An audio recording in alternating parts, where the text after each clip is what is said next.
We are back in action. The Ball Carrier Podcast. I am Tyler Szynski, the Ball Carrier. We've got some things happening in the NFL. We got big paydays for a specific receiver. That's Jaxon Smith Njigba. We've got an old tight end signing a 3-year deal. That's Travis Kelce. And we've got a little bit of NFL draft quarterback controversy. Ty Simpson and Fernando Mendoza. What is going on there? We're going to talk about it right now. Jaxon Smith Njigba, the offensive player of the year, just got paid a lot of money. And if you're anything like me, you like money. And when you do a job, when you work, you get paid money. Right? But when you do a job exceptionally, you get paid even more money. But when you do your job better than anybody else, you get paid a lot more money. And that's what just happened with Jaxon Smith Njigba. He had a major payday. Shout out to him for making his bread, his guap, his cheese, his lettuce, whatever you want to call it. He just got a lot of that, right?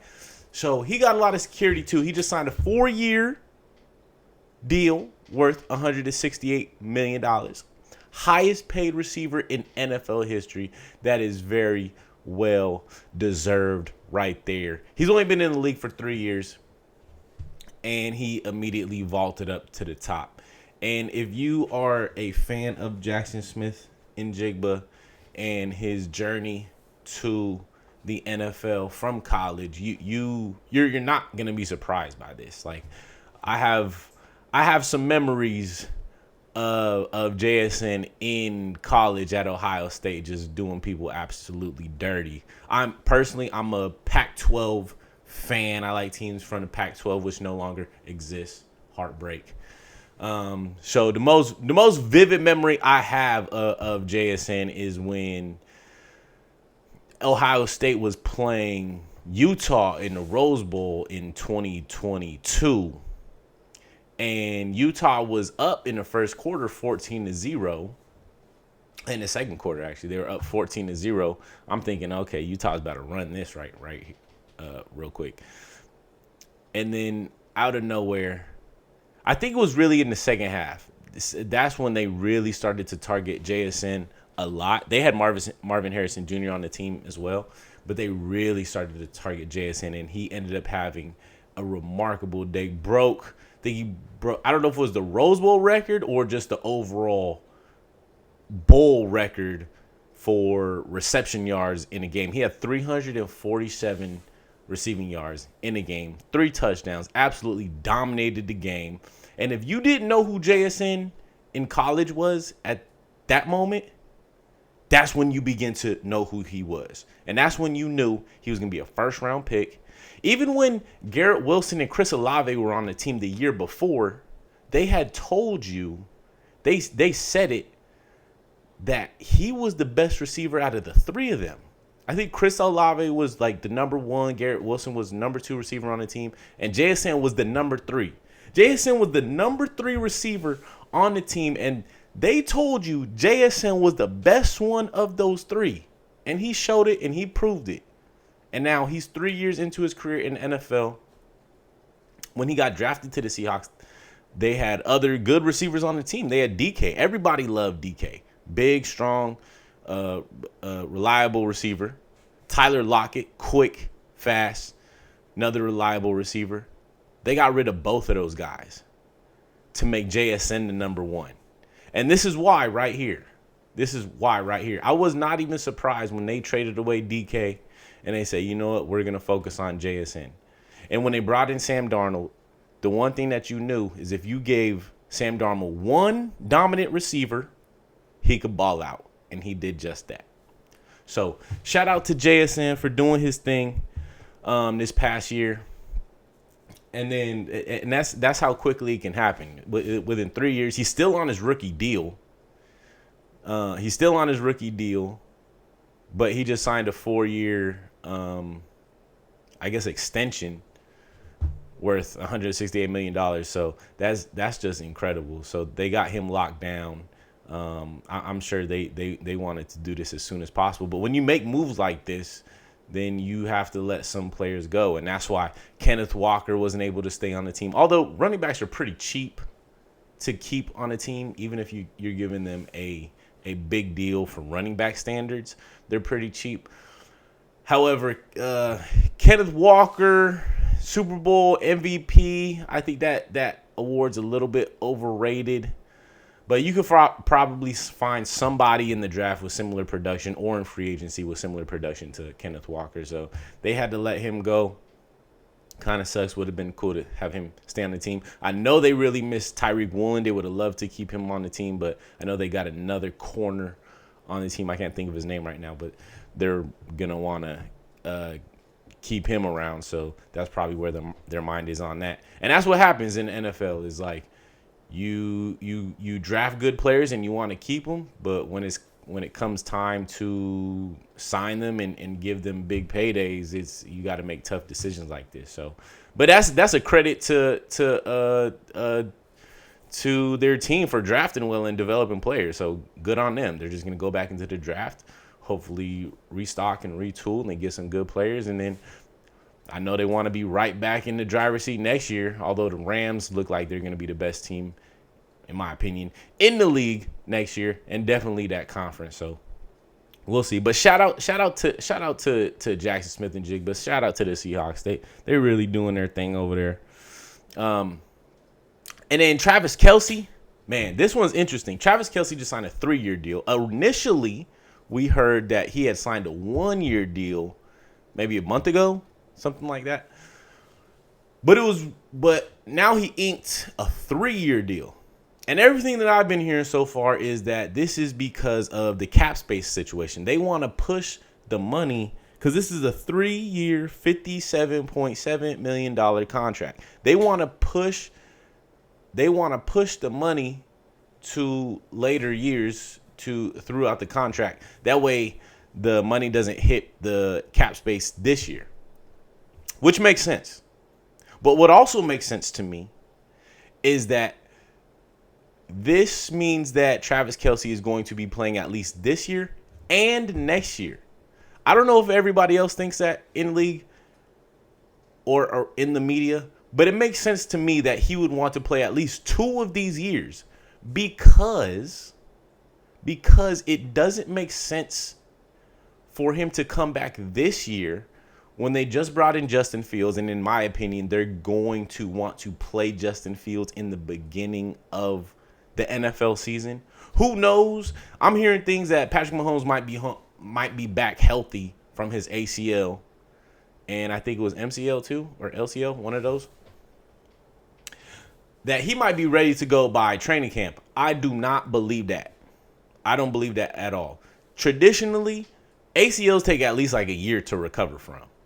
So I wouldn't want to rush back my star quarterback in less than a year just to get him back on the field and potentially injure his knee again, especially after you trade away or you let Jalen Watson go. You trade away Trent McDuffie. You're now heavily reliant on Rashee Rice, who is always getting in trouble. Xavier Worthy still needs some growth. And you get rid of Hollywood Brown leaves, Juju Smith, they're veterans. They're off the team. And you're going to be relying on making some very very good draft picks, which the Chiefs normally do. But this doesn't seem to be the year that you really think that you're going to make that Super Bowl run again and reclaim your title as a dynasty. I think that is going to be saved for 2027. So what I'm thinking is that go through this year, Travis Kelce plays. The following year is the year that you're really going for that Super Bowl run when Patrick Mahomes is 100% healthy and can give you everything he can for the full season. That's what makes sense to me. So, I think what could potentially happen as well, and I think this would be very interesting, if the Chiefs draft what's the dude's name from the tight end from Oregon. He's gonna be the top tight end in the draft. If they could draft him, get him a year or two with Kelce, develop him, and transition Kelce off into the sunset, and then you got this elite tight end just replacing him, and now you got another great weapon for Patrick. That would seem like a great plan to me if I was GM, if I was Brett Veach. That's what I would do. But I don't know if they want to draft a tight end at number 9. Who knows what they're gonna do? But that sounds like what the plan would be for me. So maybe Travis Kelce just plays 1 year, plays this year, and he retires. That could be the thing too. And this was all really just a cap space deal. But that's boring. I don't want to believe that. I want to believe Travis Kelce's gonna play for the next 2 years. That's what I'm gonna believe. I get to choose what I believe right now, and that's it. Lastly, this Fernando Mendoza and Ty Simpson situation. Okay, now this is interesting because the whole college football year.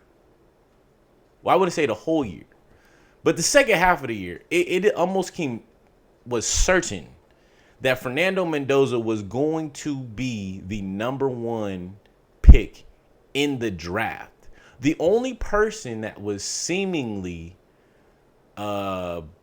potentially could also be number 1 is like Dante Moore from Oregon, but he didn't end up declaring for the draft. So now, once the college football year ended, Indiana won the championship. Fernando Mendoza was clearly the number 1 pick, the number 1 quarterback for sure, the number 1 pick because the Raiders have the number 1 pick. So, and they need a quarterback. So because of that, it was pretty unanimous. This whole Ty Simpson talk is like, that was very much in the background. Is like the conversation around him was, is he even going to be a first round pick? Like, where's he going to be in the order of quarterbacks that come after Fernando Mendoza? Now the combine has come and went. Some people have watched tape, Dan Orlovsky, and now Dan is thinking that Ty Simpson is better than Fernando Mendoza. And personally, I think this is just hot takes. This is media buzz. I don't think that anybody seriously will consider, and when I say anybody, I guess I'm talking about the Raiders. They're not considering anybody else other than Fernando Mendoza. And the off chance that Ty Simpson is a better quarterback than Fernando Mendoza, it's like, what's the proof of that? What's the proof of that? Okay, you can watch film and you can try to determine which player is more accurate, which player makes better decisions under pressure, which player is more athletic. You can kind of determine some of these things from watching film. But that's the problem. Fernando Mendoza has way more film. Like, Ty Simpson has 15 total career starts in college. And I believe all of them came this year. And maybe 1 or 2 starts last year. That's it. So he might be talented. He might be able to do some things. But the transition from college to NFL, the experience, he hasn't been able to fill in the experience that you would feel comfortable needing in drafting him number 1 overall or in the first round to begin with. So I think all the evidence just leans towards Fernando Mendoza. He's had 30 plus career starts. He threw for over 3,000 yards in 2024. He was first in TDs in this past year, 2025. So his production is there. He won the championship on a team that no one truly, really believed in. And Ty Simpson might have an athletic advantage over Fernando Mendoza. But again, it's like you think about some of these quarterbacks who have been drafted recently that don't have a whole lot of starts in college. You got Anthony Richardson, right? All right, he's the main one that I'm thinking about. I can't really think of anybody else. But that, obviously, clearly that didn't pan out. So it's just like you would like to have some more evidence to show that that you should be drafting someone in the first round. Honestly, I don't think Ty Simpson should go in the first 2 rounds. I would say third or after, personally. I watched a lot of Alabama football. I think Ty Simpson is a good quarterback. But a lot of these quarterbacks that are coming out now, even Fernando Mendoza might need to sit a year. I heard rumors that the Raiders might get Kirk Cousins. They haven't made that move yet, but it would be nice to get a veteran in the room with Fernando Mendoza, help coach him up on things, teach him how to be a professional quarterback in the NFL. So some of these quarterbacks need to sit a year. Patrick Mahomes sat a year. I think Lamar Jackson sat a year, I believe. But it's just some quarterbacks need. Jordan Love. I think Jordan Love is a really good quarterback. And he sat behind Aaron Rodgers for 2-3 years.